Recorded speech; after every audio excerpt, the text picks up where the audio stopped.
سبيل الدموع سبيل مريح، تنهدى يا صاحي كي تستريح وبث الدعاء. السلام عليكم ورحمة الله وبركاته.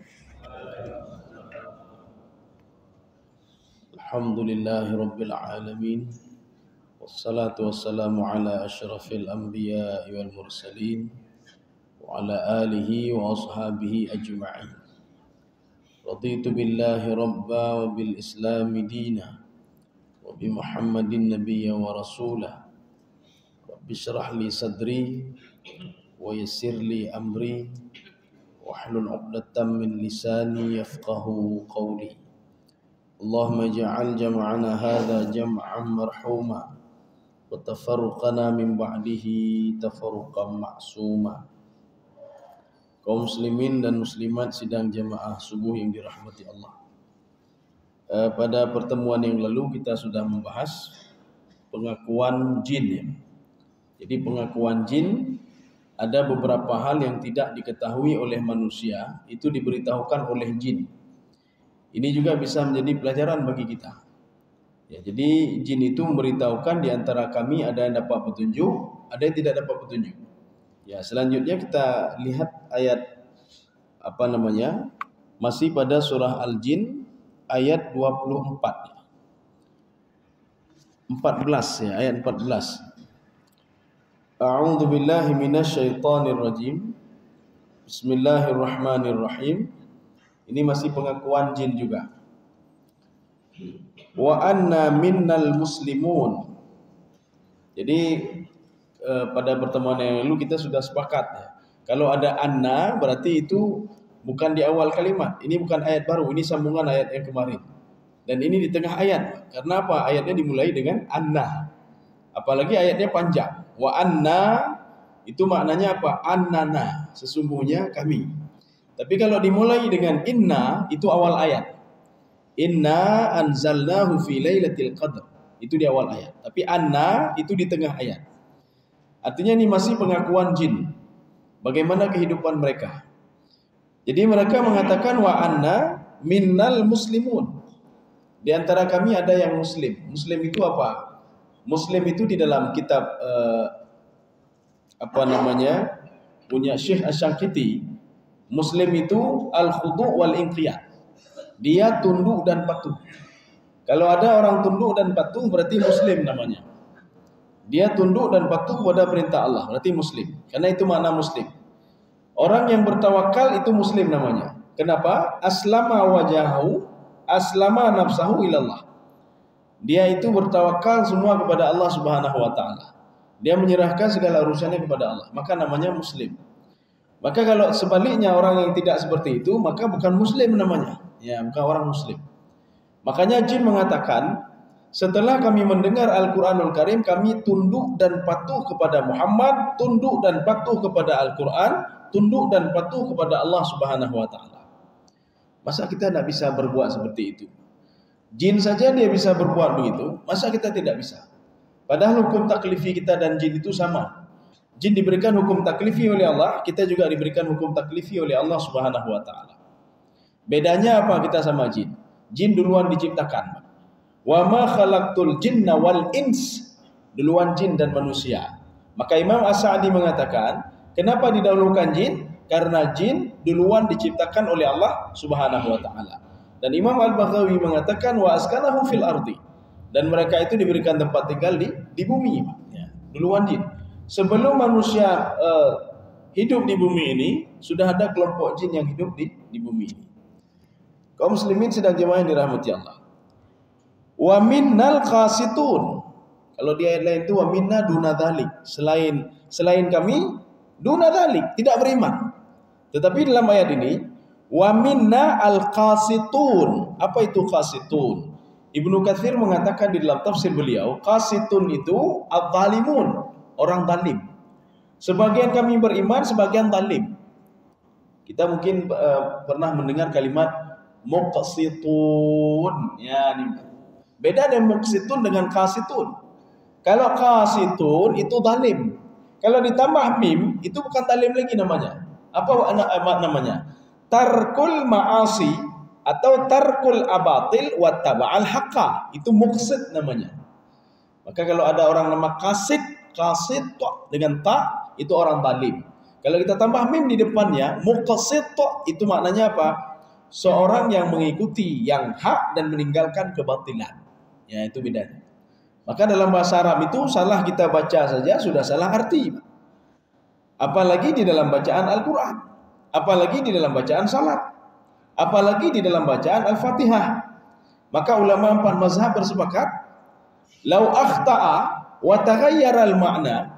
Ini dalam kitab Fikih Islami wa Adillatuhu. Seorang kalau membaca Al-Fatihah, kemudian salah dia baca, taghayyara al-ma'na, maknanya juga berubah, batalat salatuhu, maka salatnya batal. Jadi dah temayang. Kita 20 tahun, 30 tahun kita salat tetapi Fatihahnya tidak benar, maka semuanya batal. Bagaimana batalnya? Contoh seperti tadi ini, qasitun dengan muqsitun artinya berbeda. Alhamdu dengan alhamdu itu berbeda. Alhamdulillahi rabbil alamin, kita baca alhamdulillahi rabbil alamin. Kita baca dengan ha, alhamdu. Alhamdu itu di dalam beberapa literatur tafsir itu maknanya apa? Bukan tafsir saja, dalam kamus bahasa Arab, alhamdu itu maknanya al-halak, kehancuran bagi Allah. Kehancuran bagi Allah, laknat bagi Allah. Gimana temayang ini ada juga laknat Allah Subhanahu wa taala. Ini kalau kita membaca alhamdulillahi rabbil alamin.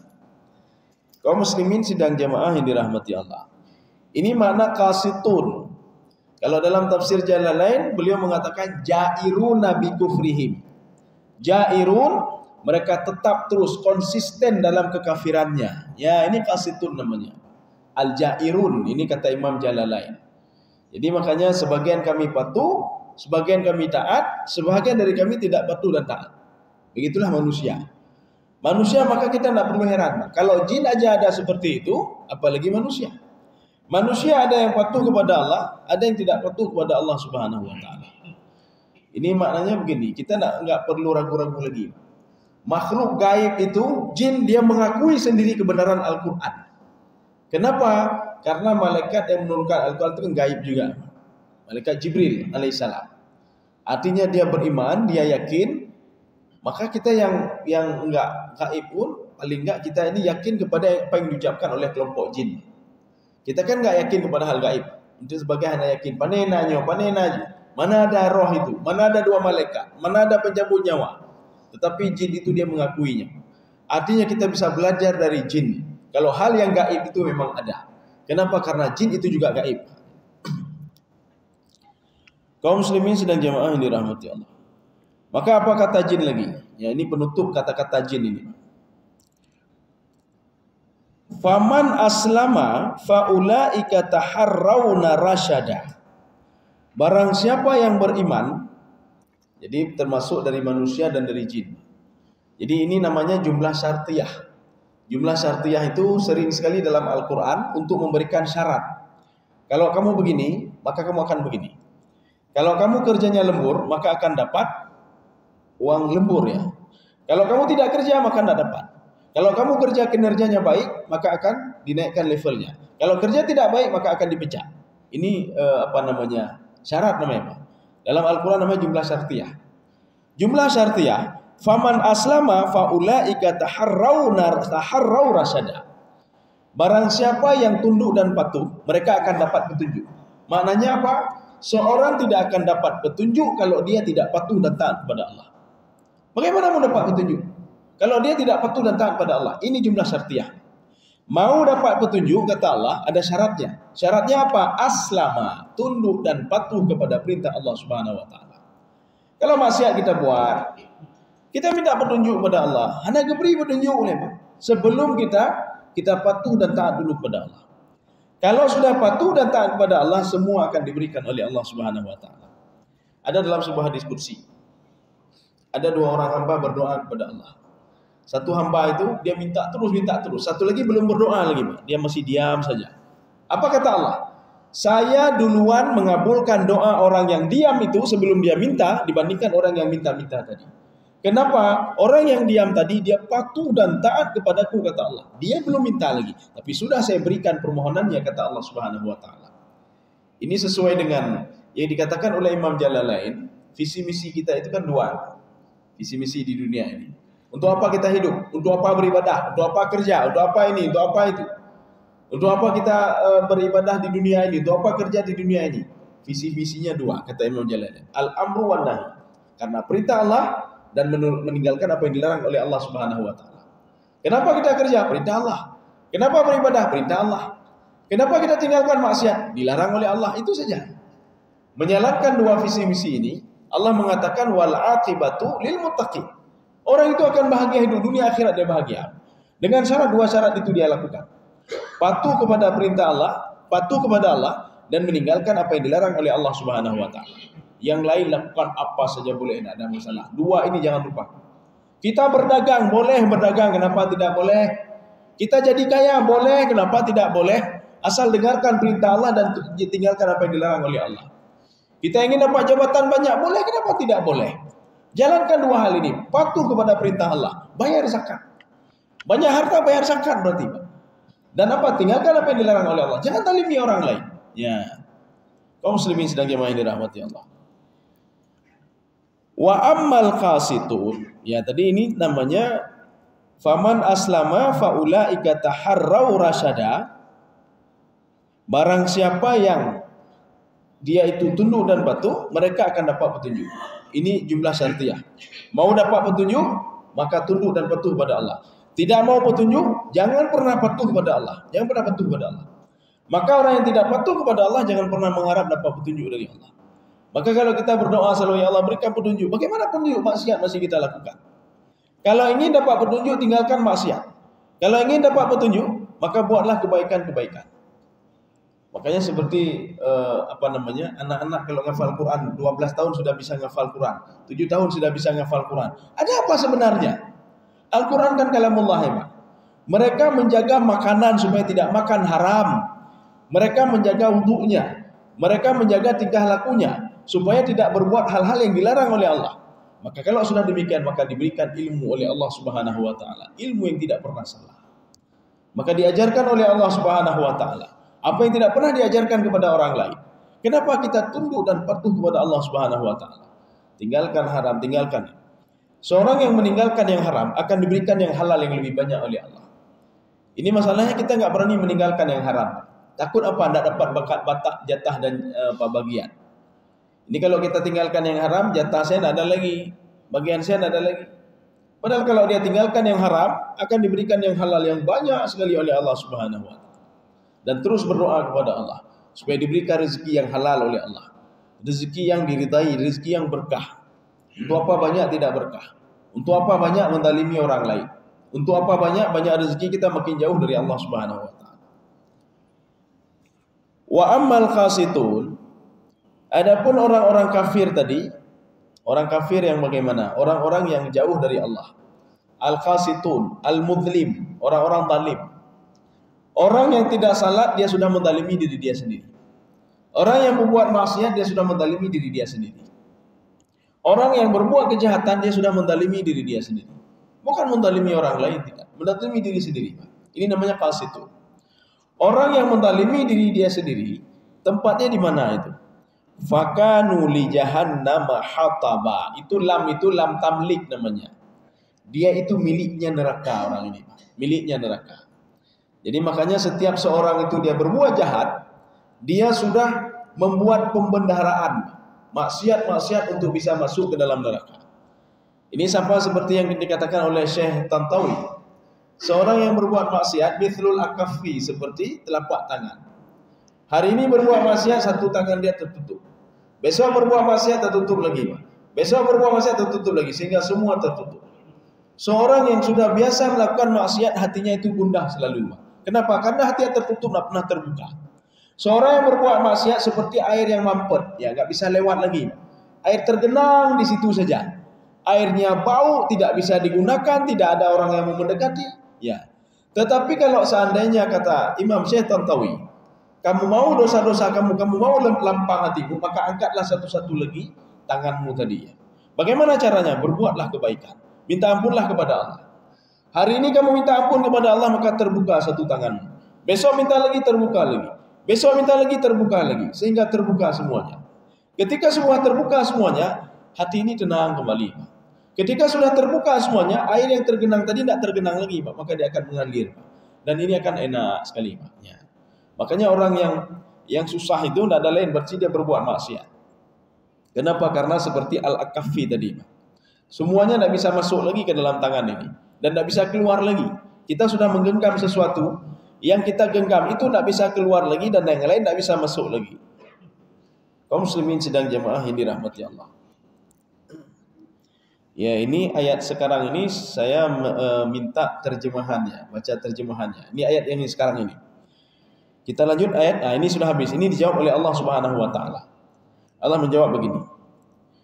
Wa allawistaqamu 'ala tariqati la askainahum ma'an ghadaka. Ini juga jumlah syartiyah tapi menggunakan kalimat lau.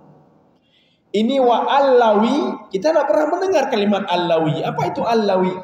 Maka bebo nanu allawi dah bukan. Allawi itu berasal dari dua suku kata. Wa an lau kata Allah. Wa an lau. Makanya karena susah ngomongnya allau, maka digabung wa allawistaqamu.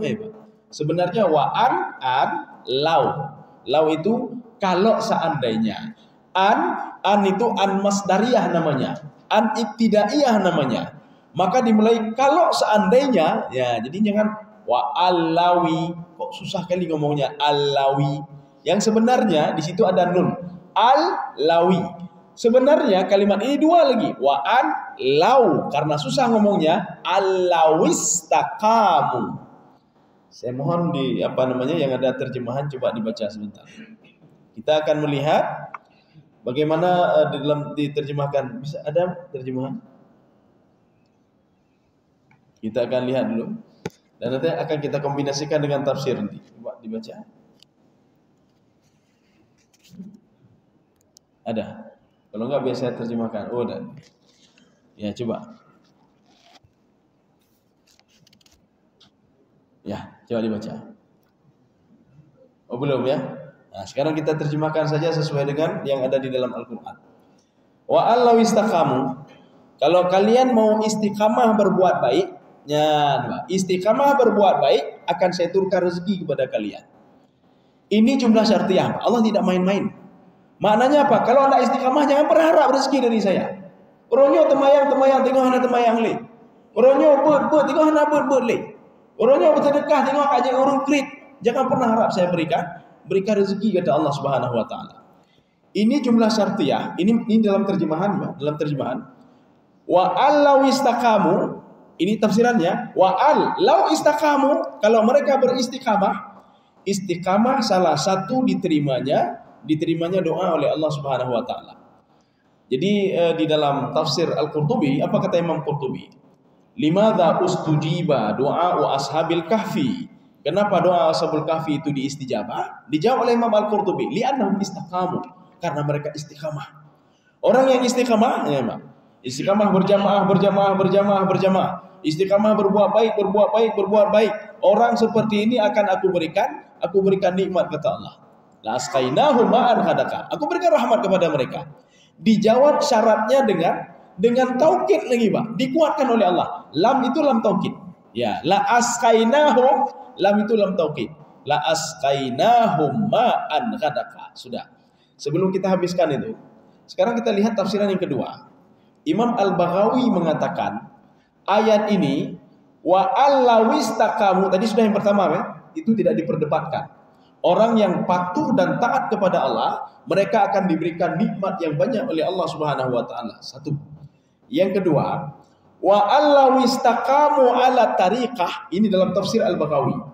Kalau mereka masih tetap di dalam kekufurannya, mereka istiqamah dalam kekufurannya, mereka istiqamah di dalam kejahatannya, la askainahum ma'an ghadaka, akan saya berikan nikmat lagi kepada mereka. Kan makin bingung ya. Sekarang kita jelaskan yang kedua dulu. Kalau yang pertama sudah jelas. Orang yang istiqamah dalam kebaikan akan diberikan nikmat oleh Allah. Sekarang yang kedua. Ini sesuai dengan tafsir Al-Baghawi. Orang yang terus berbuat kejahatan, maka kata Imam Al-Baghawi akan diberikan terus oleh Allah Subhanahu wa taala kenikmatan-kenikmatan. Kan tidak masuk akal. Ini dijawab oleh Imam Al-Baghawi. Ada sebuah ayat begini. Ya. Falamma nasu ma dzukiru fatahna alaihim abwaaba kulli syai'. Jadi ketika seorang itu dia sudah lupa dengan Allah. Ini tafsiran yang kedua. Dia sudah lupa kepada Allah. Itu mayang dan taputan. Orang seperti ini kata Allah, ini yang tadi ayat Al-Qur'an, Pak. Akan saya bukakan pintu dari langit. Saya berikan ini, berikan itu kepada dia. Tetapi ingat, pemberian Allah kepada orang-orang ini yang tidak salat itu istidraj namanya. Maka orang yang terus berbuat maksiat akan diberikan terus oleh Allah, diberikan terus, Pak. Kenapa diberikan terus? Ketika mereka sudah bangga dengan harta mereka, akhadnahum baghtatan, saya ambil dia tiba-tiba. Saya ambil hartanya tiba-tiba. Saya ambil dia juga tiba-tiba kata Allah. Perhatikan Abu Jahal. Abu Jahal kiban krit urung. Abu Jahal kiban kaya urung. Abu Jahal bagaimana musyriknya dia tidak menyembah Allah, tapi hartanya banyak sekali. Kemudian siapa lagi? As bin Wa'il. Bagaimana kayanya dia luar biasa. Abu Lahab, bagaimana kayanya dia luar biasa. Maka Allah katakan kalau kamu itu syirik kepadaku, saya tambah lagi. Ketika kamu bangga dengan hartamu, saya ambil tiba-tiba hartamu kata Allah Subhanahu wa taala. Dan kamu mati dalam keadaan seperti iblis kata Allah. Ini juga sama ada dalam surah Al-Isra.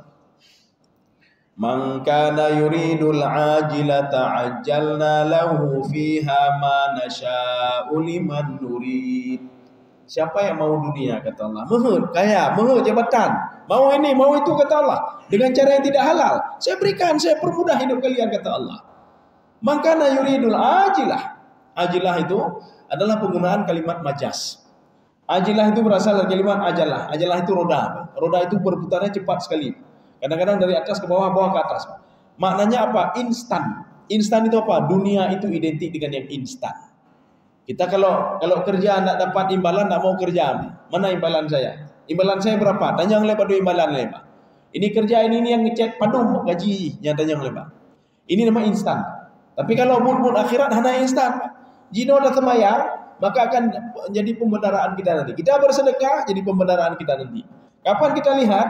Waktu kita mau meninggal dunia baru nampak. Oh manyo lagu ibadah. Oh manyo lagu ibadah. Makanya di dalam Al-Quran, mangkana yuridul ajilah. Kalau ada yang ingin yang instan, lun ingin lun sembahyang hanadu bahala, lun mengut lun bubuknya dia lagi. Enggak apa-apa kata Allah, silakan saja. Kamu mau ambil dunia, ambil saja, kerjakan saja kata Allah. Ajalna lahu fiha ma nasha. Saya permudah dia. Lun ya Allah ya korupsi lun, silakan saja kata Allah. Saya mau menzalimi orang lain, saya mau makan haram supaya dapat harta banyak, silakan saja. Ajalna lahu fiha ma nasha. Saya permudah hidupnya kata Allah. Liman nurid. Siapa-siapa yang mau lagi? Saya mohonlah kata Allah. Siapa mau lagi? Tetapi ingat kata Allah. Kemudian saya persiapkan jahanam untuk orang-orang seperti ini. Ya, ini tafsiran yang kedua. Artinya tafsiran yang pertama itu khusus bagi orang-orang yang istiqamah dalam beribadah. Satu. Yang kedua, rupanya orang beristiqamah dalam maksiat juga diberikan nikmat oleh Allah. Perhatikan orang-orang sekarang itu mayangkan taputan tapi nikmat terus diberikan oleh Allah Subhanahu wa taala. Makanya Allah mengatakan kepada Nabi Muhammad, "Fala ta'jal 'alaihim." Ya Muhammad, kamu jangan buru-buru menilai mereka dulu. Baik demikian ya Allah, pekan sama orang kafir dengan orang muslim, kenapa sama? Mereka tidak salah tapi kenapa begitu? Fala ta'jal 'alaihim. Jangan buru-buru mengambil keputusan ya Muhammad. Kamu tahu enggak? Mereka itu sedang saya azab sedikit-sedikit. Ruwaida kata Allah, Pak. Wa amhilhum ruwaida. Saya azab mereka sedikit-sedikit. Azabnya bagaimana? Azab itu kan ada dua. Ada azab zahir, ada azab batin. Bagaimana azab zahir? Zahirnya apa? Dia sudah punya usaha-usahanya rugi, Pak. Abu Lahab itu dua azabnya, Pak. Zahir dan batin, Pak. Yang pertama harta dia habis ketika perang Badar. Jadi semua harta dia pasok ke situ supaya apa? Kalau dia menang nanti nama dia akan terangkat. Ya. Maka dia pasok, dia habiskan terus duit dia, hana pupu habis peng. Untuk menang nanti, ya maka dia angkat sudah hebat nih, Pak. Yang kedua dia diazab, azab batin. Kenapa? Ketika itu kalah ketika perang Badar, maka dia stres. Batin dia terazab, Pak. Ijak gede lagi rumbungoi, pegah ba gede, akhirnya mati ketika sedang jalan-jalan meninggal dunia. Dan tidak ada yang menguburkan dia. Kenapa? Karena bau sekali jasadnya. Ya. Maka azab itu dua. Bisa azab zahir, usahanya itu rugi dan lain sebagainya. Kalaupun usahanya tidak rugi, batinnya diazab oleh Allah. Mana contoh batin diazab oleh Allah? Akhirnya Karun. Karun itu hartanya tidak pernah berkurang, bertambah terus. Tetapi batinnya itu makin bertambah, makin susah dia.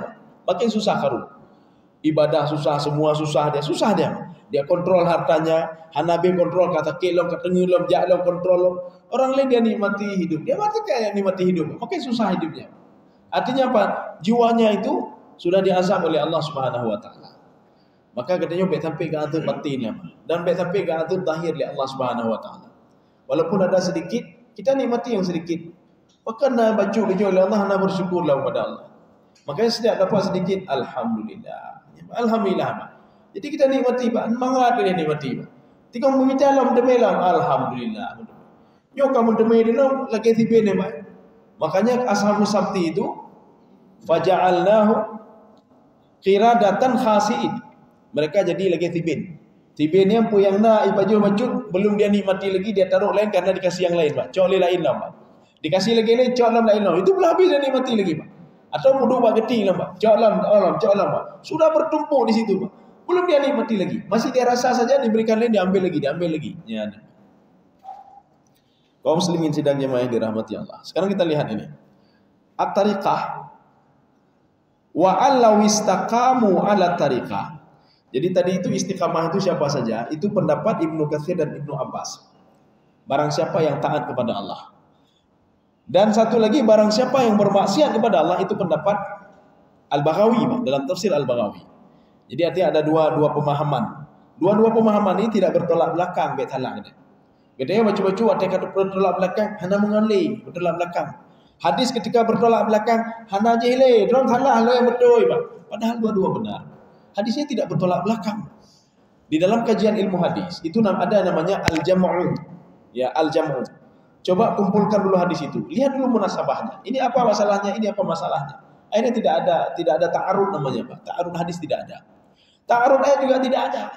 Ada yang mengatakan ayat ini gayunya hana. Maka kumpulkan dulu hadis itu.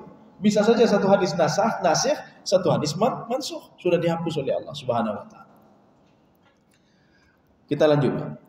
La asqainahum ma'an ghadaka. Kalau ada orang yang taat. Ini kalau kita merujuk ke dalam tafsir Ibnu Katsir dan Ibnu Abbas.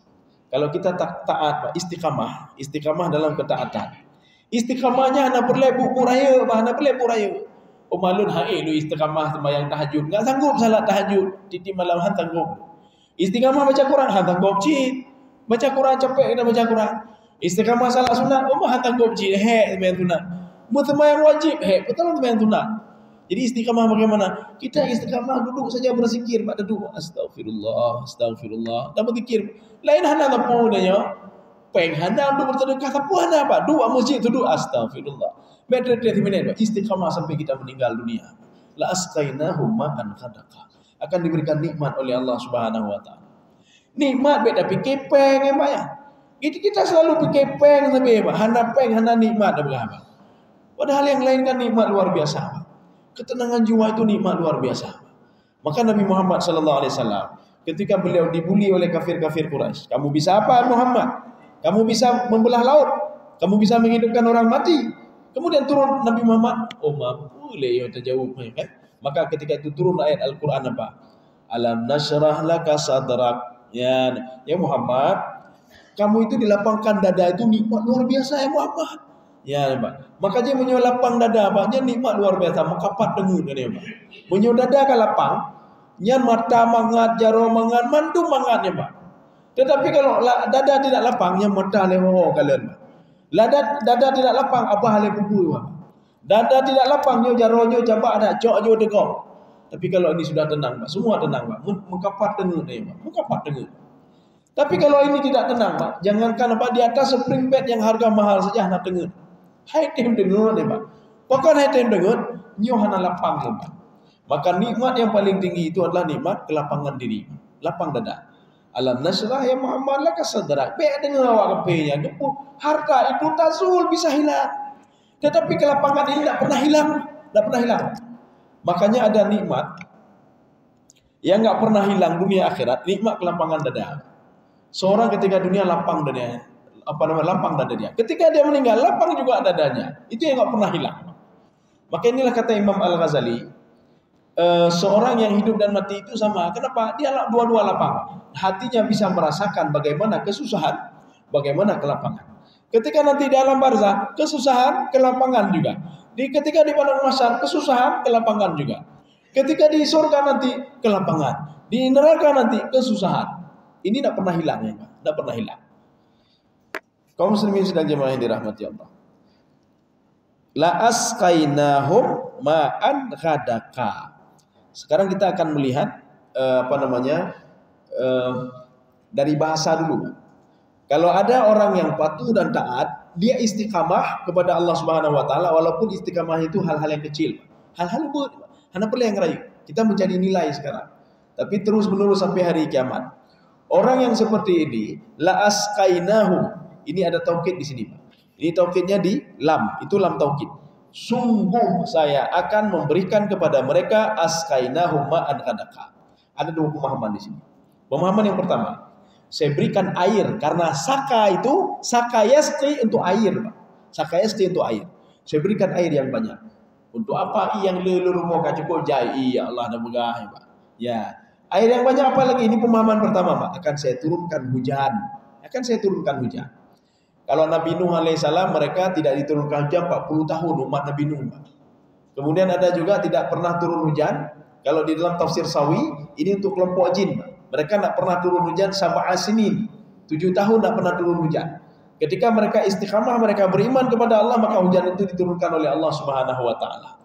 Ini namanya yang pertama tafsirannya hujan, air hujan. Kenapa kita tahu air hujan? Karena berasal dari kalimat sakayasti. Sakayasti. Akan saya turunkan hujan kepada mereka. Satu. Yang kedua, pemahamannya apa? Rezeki itu identik dengan air. Ya. Wa ja'alna minal ma'i kulla syai'in hayyin. Saya jadikan dari air itu sumber kehidupan. Lemoh hana udip menyohanai. Kepa lemoh hanai mati cik. Untuk apa kita tanam itu tapi mati juga. Tak ada apa, tak ada air. Maka air itu adalah sumber kehidupan. Ini masih yang pertama, ya, tafsiran pertama. Artinya air hujan. Saya turunkan air hujan. Kenapa air hujan itu sumber kehidupan? Satu. Yang kedua, ini makna majas. Majas itu apa? Saya turunkan rezeki yang banyak. Ya. Kenapa rezeki dinamakan rezeki? Karena air itu ibarat rezeki, rezeki. Karena apa rezeki? Karena ada prosesnya. Jadi ketika kita minta kepada Allah, ya Allah, dapat rezeki dari langit, ya baik. Apa maksud rezeki dari langit? Ya Allah, turunkan hujanmu. Ketika hujan sudah turun, tanaman itu akan tumbuh.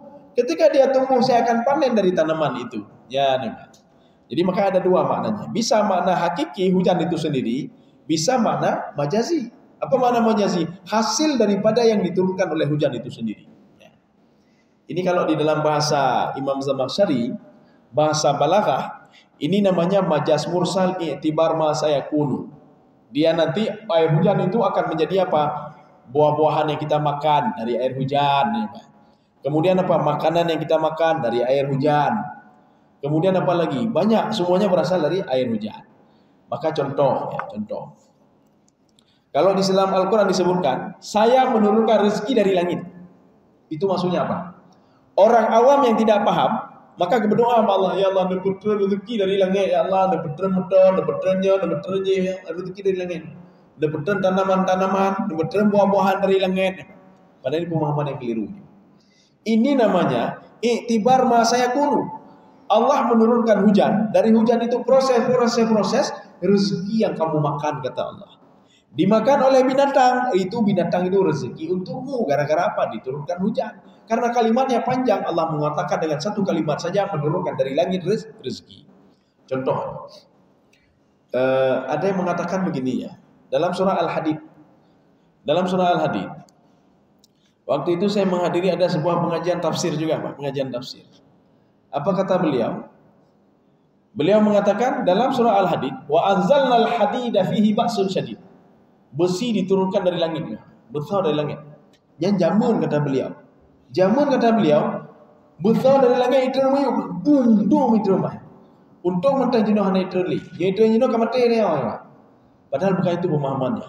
Pemahamannya apa? Wa anzalnal hadida, saya turunkan besi dari langit. Maksudnya apa? Saya turunkan hujan dari langit. Ya. Kok bisa hujan? Jauh sekali maknanya dari besi. Saya turunkan hujan dari langit. Hujan itu proses-proses sehingga ada partikel-partikel besi di tanah itu. Partikel besi itu diambil oleh manusia, dia dibuat besi sehingga menjadi besi. Ya, kalimatnya kan panjang, cuma Allah katakan saya turunkan besi dari langit. Padahal saya turunkan hujan dari langit. Dengan hujan itu menjadi proses-proses, ada besi. Besi itu kalian bisa buat pesawat, bisa buat ini, bisa buat itu dan lain sebagainya. Ini namanya iktibar ma sayakun. Seperti seorang ibu ngomong begini. Kita tanya sama ibu kita, Mak, pun tagun, Mak? Ijau lima, lun tagun bu ya. Karena mungkin mak tagun bu, bereng yang tagun, mana nak bu tagun. Menyobu kakak jadi ibu. Ini yang tagun bereng yang cici muka aja muka, kan bereng yang mana tak bu. Ibu ini ngomong hasilnya. Nak, ibu masak beras nak. Nanti setelah hasilnya lama-lama jadi nasi. Ya namanya. Ini proses nak ngomong lagi, dia ngomong hasilnya saja. Tuh saya turunkan besi dari langit, bukan besi, tetapi apa? Hujan. Hujan itu proses-proses lama-lama jadi besi. Ya Allah, saya menurunkan rezeki dari langit, kata Allah. Bukan diketren motor itu dari langit. Itu kulkas, itu sayur-sayuran, bukan, kata Allah. Tetapi saya turunkan hujan. Dengan hujan proses, jadi sayur-sayuran, jadi buah-buahan. Itu rezeki untukmu. Karena kalimat yang panjang maka diringkaskan oleh Allah. Kalau dalam bahasa ininya namanya ijaz hazaf. Ijaz hazaf. Kalau dalam bahasa balaghah namanya majaz mursal alaqah i'tibar ma sayakun.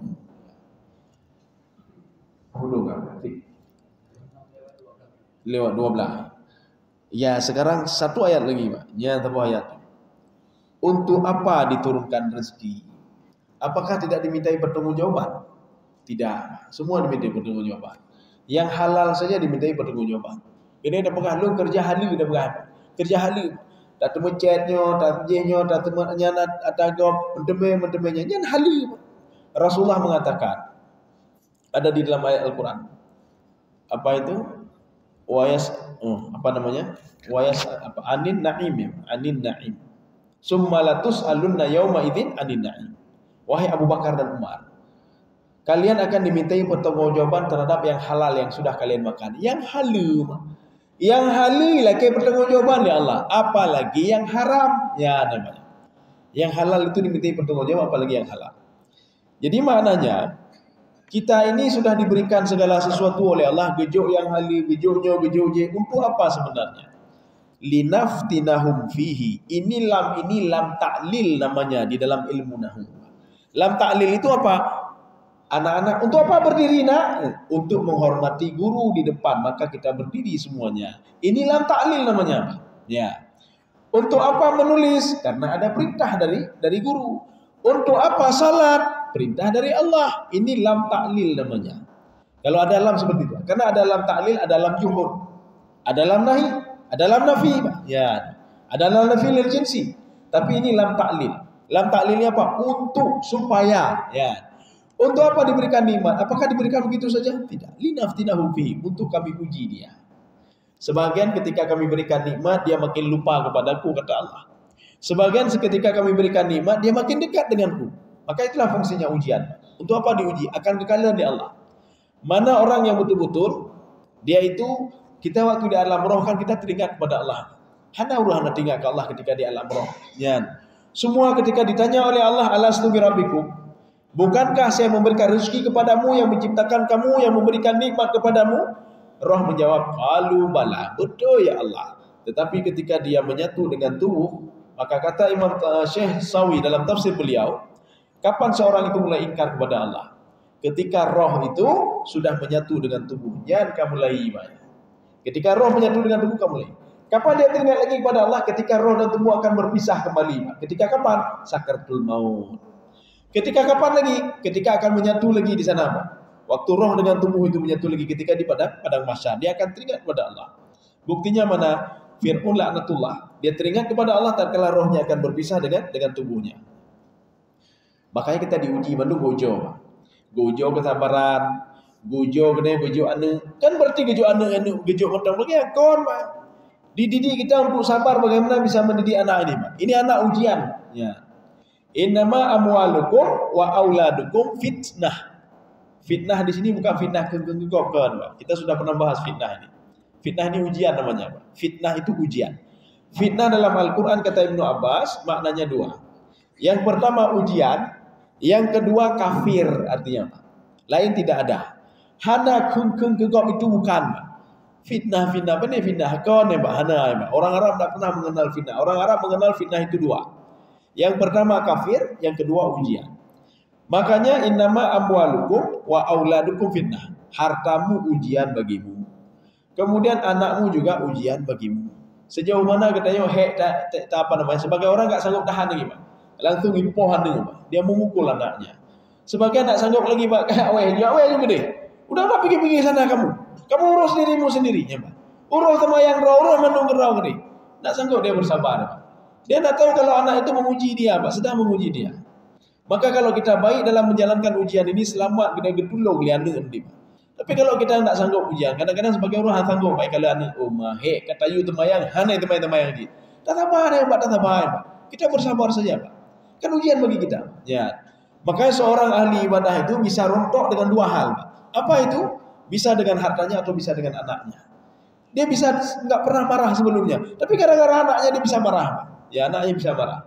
Maka anaknya ujian, hartanya juga ujian. Makanya Allah Subhanahu wa taala untuk apa memberikan anak, memberikan ini bukan berarti tidak diminta pertanggungjawaban, tidak. Semua akan diuji oleh Allah Subhanahu wa taala. Mana orang yang patuh, mana yang taat, dan mana orang-orang yang ingkar kepada Allah dan tidak patuh kepada Allah Subhanahu wa taala. Saya rasa cukup sekian dulu. Ini sebenarnya masih ada lagi, tapi tidak ada masalah. Nanti insyaallah pertemuan selanjutnya kita lanjutkan lagi yang sedikit lagi tadi itu.